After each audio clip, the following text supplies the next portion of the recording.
ఇగో మీరేమన్నారు? గత ప్రభుత్వంలో ఈ తెలంగాణ రాష్ట్రానికి ముఖ్యమంత్రిగా ఉన్న కల్వకుంట్ల చంద్రశేఖరరావు గారు నిరంతరాయంగా విద్యుత్ ఇచ్చిండు అనేది ప్రతి ఒక్కరి గుండెల మీద చేసుకొని చెప్పొచ్చు, నాతో సహా. ఎస్, అంతే కదా.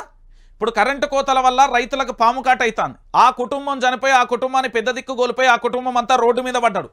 ఇది ప్రభుత్వ హత్య కాదా? కరెంటు షాకులతో రైతులు చనిపోతున్నారు. ఇది ప్రభుత్వ హత్య కాదా? బస్సు ప్రయాణానికి ఉచితంగా ఇస్తే ఆటో డ్రైవర్ చనిపోయింది. ఇది ప్రభుత్వ హత్య కాదా? కరెంటు కట్టకట్టలేదంటారా? ఒక రాష్ట్ర మంత్రి సెల్ ఫోన్ వెలుగులలో మంత్రి శ్రీధర్ బాబు కరెంటు ఇక్కట్లు ఎదురయ్యాయి. బుధవారం రాత్రి భూపాలపల్లి జిల్లా మల్లారంలో అధికారిక కార్యక్రమానికి కరెంటు కోతలు తప్పలేదు. దీంతో సెల్ ఫోన్లోనే వెలుగులలోనే కార్యక్రమాన్ని కొనసాగించాల్సి వచ్చింది. మళ్ళీ అది విద్యార్థులకు సంబంధించినది. ఇక చెప్పుర్రి. ఇప్పుడు చెప్పండి, ఎటువాయ తెలంగాణ అని మళ్ళీ మన పాటలు రాయాలి.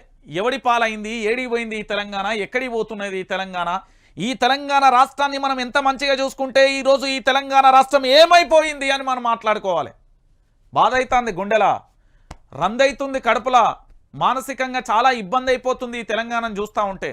ఎందుకంటే బెంగళూరు లాంటి పరిస్థితులు ఈ హైదరాబాద్కు నీళ్ళు కట్టకట్టేస్తే పరిస్థితి ఏంది? రైతులు గిట్లనే పోతే రేపు నా కుటుంబానికి సంబంధించి ఇదే జరిగితే పరిస్థితి ఏంది? నేను వ్యవసాయ రైతు కుటుంబానే కదా. ఏంటి ఈ సమస్యలు? ప్రతి ఇంటికి ఇదే సమస్య వెళ్తే ఏంది పరిస్థితి? అంటే చచ్చిపోవనే చంపనీకి వచ్చిందా ఈ ప్రభుత్వం? ఇక చూడుర్రి, మంత్రి శ్రీధర్ బాబు కూడా కరెంటు కోతలలో బాధ్యుడైపోయాడు. బాధ్యుడు అంటే కరెంటు కోతలకు సంబంధించిన ఇక్కట్లు ఎదుర్కొంటున్నారు మన భాషలో. మన బాధ్యుడు అంటే మళ్ళీ వేరే అవుతుంది, రైట్. మంత్రి శ్రీధర్ బాబుకు కూడా ఈ సమస్య ఎదురైంది. తెలంగాణ బిడ్డలారా ఒకసారి ఆలోచించండి.